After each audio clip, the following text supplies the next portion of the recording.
الاتحاد خسر برود اللاعبين وبرود الجمهور، حتى ما نعرف ايش اللي صار اليوم. لسه باقي ان شاء الله. المباراة اليوم الوعد ان شاء الله، الوعد المباراة الجاية. الوعد الاياب.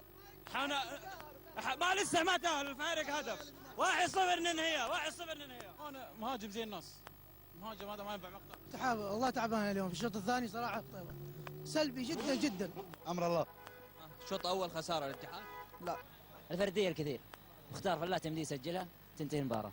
لا والله الوضع تمام طيب، المستوى جيد يعني ما في حاجه، بس في مباراه جايه ان شاء الله. انا اول شيء بقول كلمتين الحين، ابغاهم يحسوا بس اللي فينا، بس ابغاهم يحسوا. شوف كيف انا ابكي ولا ايش اسوي؟ اقطع ملابسي؟ ليه ما يلعبوا زي الناس؟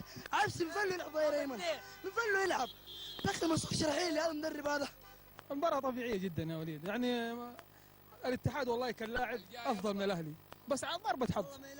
الاتحاد افضل بكل المقاييس والله. خسر بارهاق للعيبه، اللعيبه مرهقين، بطولات مباريات ورا بعض. حكم والله من الحكم. ما خسرنا عادي ان شاء الله، المباراه الجايه عوضها في الاياب، فوز 1-0 انتهى ان شاء الله. بس انا بقول كلمه، ان شاء الله الاياب فايزين ومتاهلين باذن الله في الاياب نرجع باذن الله، و2-1 بيصعب الاتحاد. فوز الاتحاد بالاياب ان شاء الله، الاياب ان شاء الله. والله تكتيك المدرب واللاعبين مو قاعدين يلعبوا بروح، قاعدين يفكروا بالاسيويين. نبى ظهير ايمن، محمد نور يرجع، محمد نور. والله توفيق ود الله عز وجل، توفيق ما في، بس موعدنا ان شاء الله يوم الاحد ان شاء الله. والله مختار ضيعها، كانت بطاقه التاهل في يد مختار، لكن الحمد لله على كل حال وفي اياب ان شاء الله.